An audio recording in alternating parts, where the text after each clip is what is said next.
Hi people, and welcome to my channel. What I've got for you today is something I've had since the mid-1990s, and it's the world's first rotorless two-channel helicopter. I'm currently restoring this, and I'm nearing completion. I've just got a couple of bits to do on it. The tracking's off on the rotor blades, and I've got a couple of issues with the swash plate, but other than that it works. This was KYOSHO's first attempt at building a two-channel helicopter, which was an idea by an American bloke who sold the idea on to KYOSHO, and as a result they made two versions, which was this and the Apache, which is like a war helicopter, which is all in green and that. Same sort of concept, a big dish at the front. This is based on a Frisbee, and because it's dished. I don't know if the camera will pick it up, but it's dished. It's actually the same size as a Frisbee as well, and it works in the same way as a weather vane. So it keeps it stable, and keeps it flying straight. And when you turn, it will, keep it stable. Two channels, which is your pitch and your yaw. It doesn't have a throttle. It runs on full throttle all the time, although later models you can buy a speed controller and fly like that. But this is the original Mark 1 version, which has got the old whisper switch, what they call a whiskered switch. And what happens is, to start the motor up, you turn that down, and that will start the rotors up. I'll demonstrate in a second.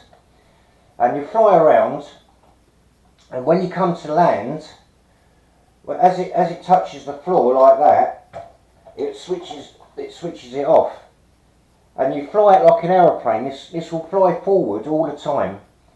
You can hover, but only into a headwind. So you fly it like an aeroplane.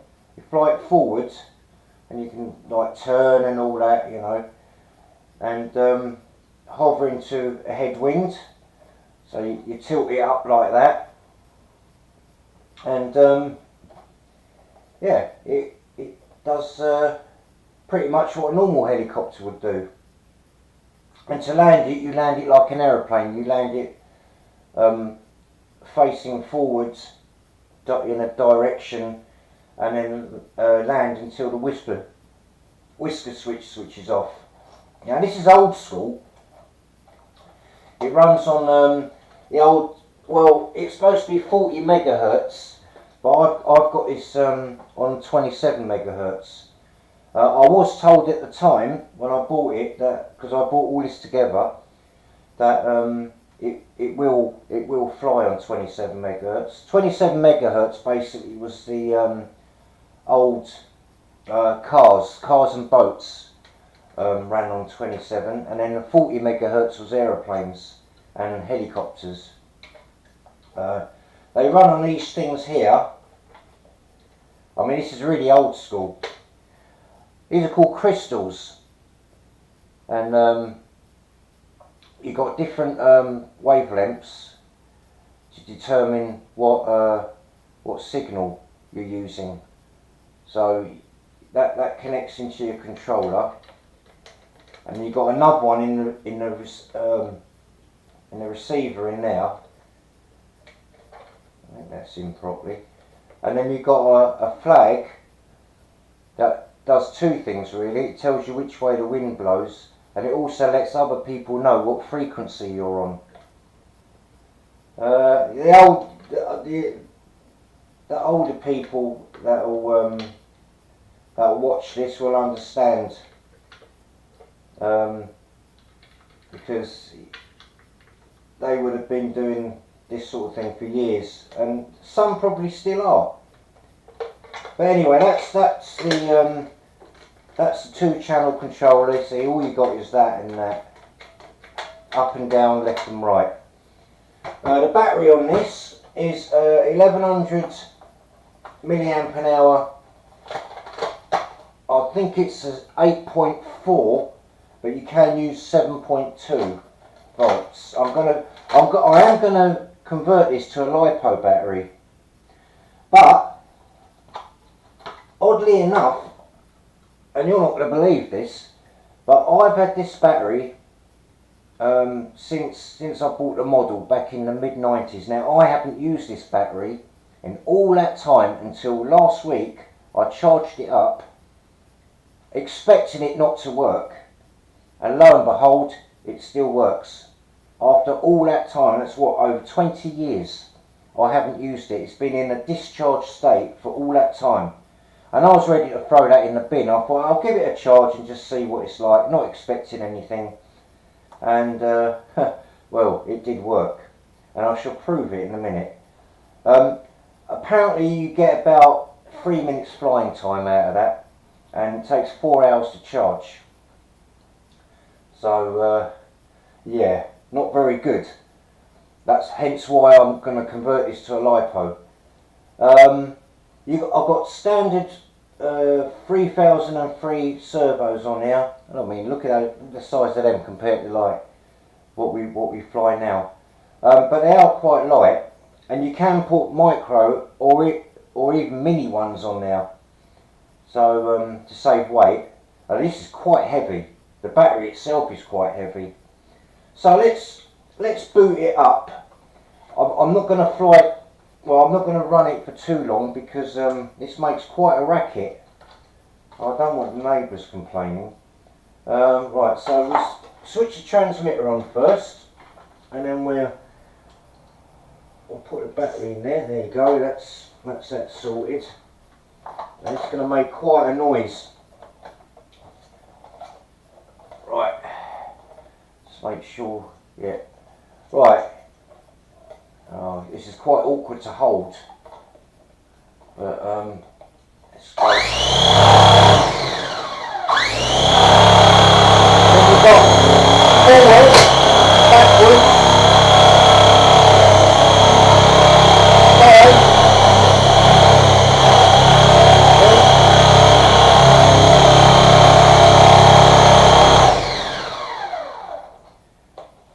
and switch it off. That's vibrating quite badly, and this is why I'm not going to fly this yet. I've got to do the rotors, adjust them and everything. I'm getting a bit of vibration on this stabilizer as well. So other than that, it's ready to fly. To be honest, I haven't really done a lot to it in all that time. All I've really done is just made a few adjustments on the settings, on the rods and everything. But it comes as a kit, and yeah, that's it really.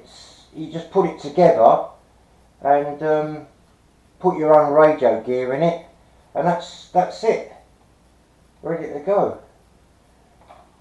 2-channel. So I'm going to be, hopefully, as soon as I can sort this out, I'm going to go for a flight demonstration. There's not a lot of videos on YouTube on this, so because as I said, it's quite old. But this was the biggest selling helicopter that KYOSHO made back in the day. So it opened up new doors. And I got the original Mark 1 version. I'm quite pleased about that.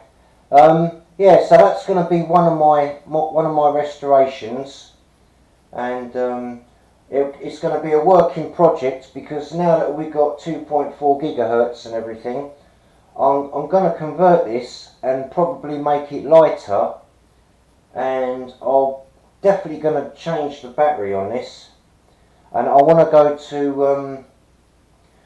It's no point going to 40 megahertz because the stuff's really heavy. I've got to buy all the radio gear and all that. It's just not worth it.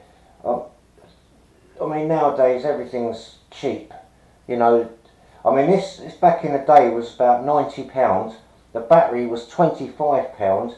Plus, I had to buy all the radio gear, so that's another £50.